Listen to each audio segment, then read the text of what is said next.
I'll ask Abby to read our first lesson this morning.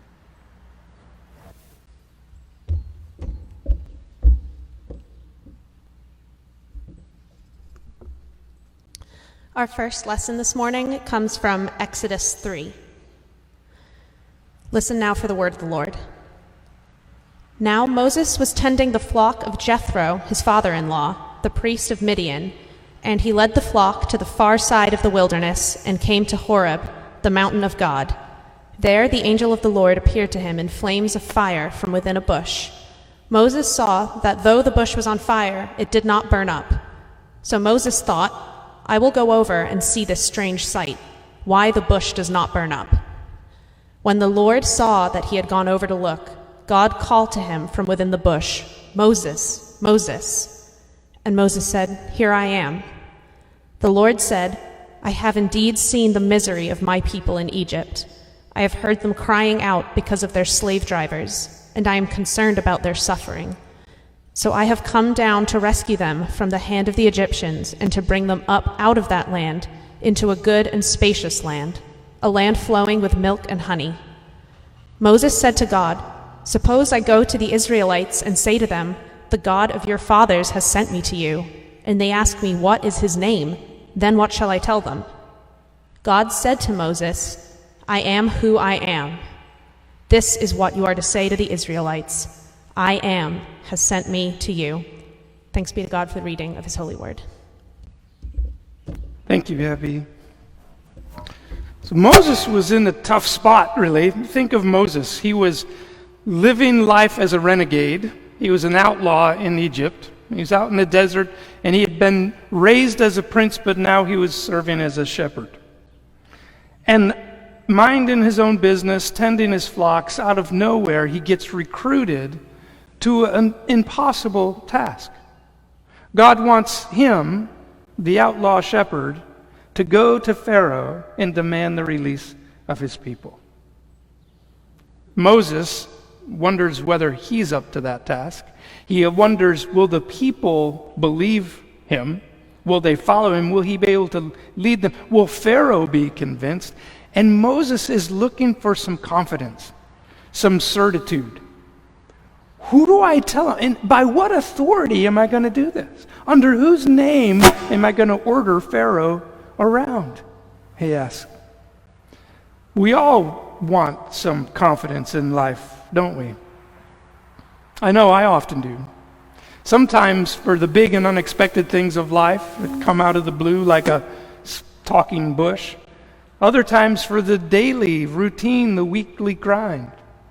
And don't all of us, when we're called to work with diligence and to serve with humility and to give with generosity and to bear suffering with patience and to hope in all things and rejoice in all things and to live as if we love our neighbors as much as ourselves.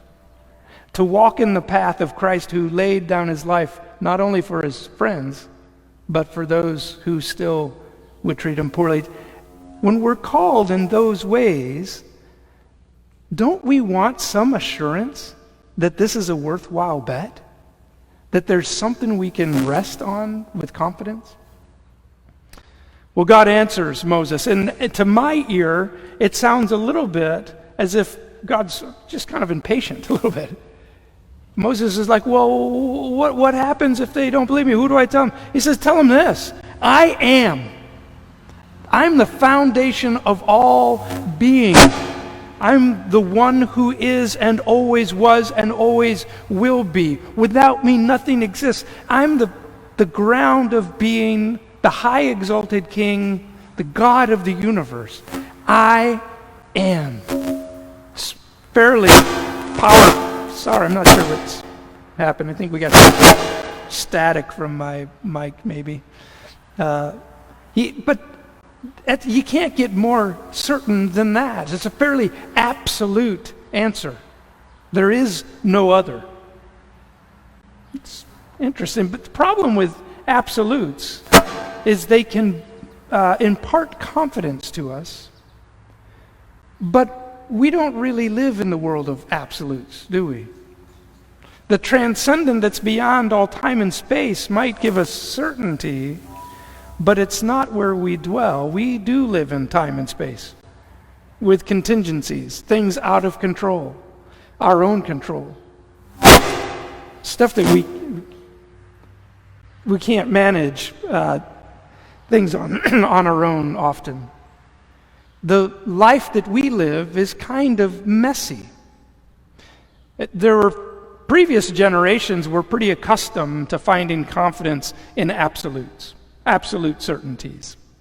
But we folks, after the 16, 17, 18, 1900s, we know that actually what seems really certain to somebody is often a function of their perspective. Where you're born and when you're born often has more to do with what you have certainty in than other things. How you view things is a matter of where you stand. What values you hold sometimes is a function of what past experiences you've had. Even if we take just a casual look now at the political landscape in the U.S., we can see how different people view things. Is there an absolute? Well, in this world, it's hard to ascertain. In fact, the labels red and blue don't seem so much to describe different political parties in a common country as they describe different species, right? Can't even begin to understand how someone would have such a different perspective than I do on things that seem self-obvious, right? Evident. It's a difficult world. In fact, things now, in this age we live in, it's even more so. 101 years ago, 1919, William Butler Yeats tried to capture some of that in this poem called The Second Coming. Let me read just some of that to you. He starts with the image of a falconer who's losing control of his falcon as it circles wider and wider apart. Things fly apart. It says this: turning and turning in a winding gyre, the falcon cannot hear the falconer. Things fall apart. The center cannot hold. Mere anarchy is loosed upon the world. The blood-dimmed tide is loosed, and everywhere the ceremony of innocence is drowned. The best lack all conviction, while the worst are full of passionate intensity. Wow, what an indictment. It seems to be true, so many corners we look to in our world now, that the best of us lack certainty, while the very worst, the ones least in touch with what it means to be noble and virtuous, seem to be filled with passionate intensity, right? And so we grow suspicious of absolute certainty, and so we should, perhaps, because though God is the transcendent one beyond time and space, we live here. But if we were to read on from where Abby left off, in the very next breath, God says this: I am who I am. Tell them I am sent you. And then he says, more so, say to the Israelites this: I'm the Lord, the God of your fathers. I'm the God of Abraham and Isaac and Jacob. And I'm the one that's sending you. This is my name forever. The absolute transcendent one is also the one who draws near, who enters into the human life, who makes himself known as the God of Abraham and Isaac and Jacob. There's a familiarness to him. Is God transcendent and absolute and beyond all human imagining? Yes. But is God intimately aware of the affairs of our life, the dynamics of human existence here? Indeed. Tell the people this: I'm the God of your family. I'm the one who spoke with Abram and Sarah. I'm the one who guided Jacob and his wives Leah and Rachel. Well, as Joe and Amanda said earlier, we're going to begin a series on Jesus' sayings of I am. I am the door, I am the way, the truth, and the life, I'm the light of the world, I'm the bread of life. We'll be looking at those, but we are starting this week with this one foundational one, and I'll just read for you from John 8, where this picks up. Now, Jesus, in the entire chapter, had been arguing with the Pharisees. They're calling him an illegitimate child because that was the reputation Jesus had. No one really knew who his father was. If they had used this language, they would have called him a bastard. We know who our daddy is, not you. And he says back to them, no, you don't. You claim to be the children of Abraham, but you're not. Actually, you're children of your father, the devil, the father of lies. So things are getting heated up. And finally, they want to just dismiss him. They want to other him. They want to put him out of their realm of accountability. They say, isn't it true that you're just a Samaritan? And we don't need to listen to Samaritans. They're nobody. And also that you're demon-possessed? Are we right if we say that? It's their way of closing the conversation. That's where we pick up. And Jesus says this. He says, well, verily, I tell you the truth. Whoever obeys my word will never see death. And at this they exclaimed, oh, now we know that you're demon-possessed. Abram died, so did the prophets. And you say, anyone who obeys your word will not taste death? Are you greater than our father Abraham and the prophets? Who do you think you are? And Jesus replies, well, if I glorify myself, then that means nothing. But my Father, whom you claim as God, is the one who glorifies me. And though you don't know him, I know him. And if I said I didn't, well, then I'd be a liar, because I do know him, and I obey his word. And your father, Abraham, rejoiced to see my day. He saw it and was glad. Now they're like, oh yeah, you're crazy. Hold on, you're not even 50 years old, and yet you say you've seen Abraham? Truly, I tell you this, says Jesus, before Abraham was born, I am. And at this, they picked up stones, but to stone him. But Jesus hid himself and slipped away from the temple grounds. We're going to be asking this question through the summer. Who is Jesus? Who is he? And it begins to be answered here in part. There are some in our world today who would say, well, Jesus, he was really one of many really good teachers. He was a good moral teacher. He lived a great life. He was sacrificial. He seemed really wise. There's stuff we can learn from him. He's a good teacher. But the interesting thing is that those who met Jesus in the flesh, those who heard him speak in person, they didn't have that thought. They didn't think, oh, he's just a nice guy that we can maybe take direction from if we feel like it, or if we want to turn somewhere else for spiritual inspiration, we can do that. They didn't do that. He had a divisive presence. And there were some who responded to him and said, you have the words of life. You confuse us, but we trust you. And we will follow where you go, even if that means to the cross. And then there are others who said, you are crazy and demon-possessed. Because he was claiming what makes no sense for any human to claim.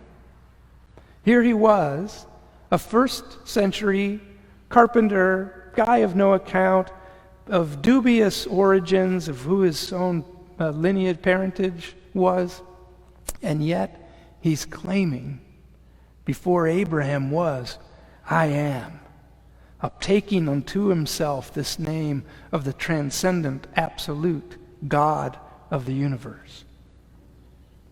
You can't just be a good moral teacher if you're making those claims about yourself. You're either profoundly mistaken, or there's something absolutely beautiful and powerful about that. Through the summer, we'll look more closely at these things, but let me summarize just by saying this. The good news of Christianity, the good news that Jesus came to say is this, that God, who is the foundation of all things, the transcendent one beyond time and space, has decided to make the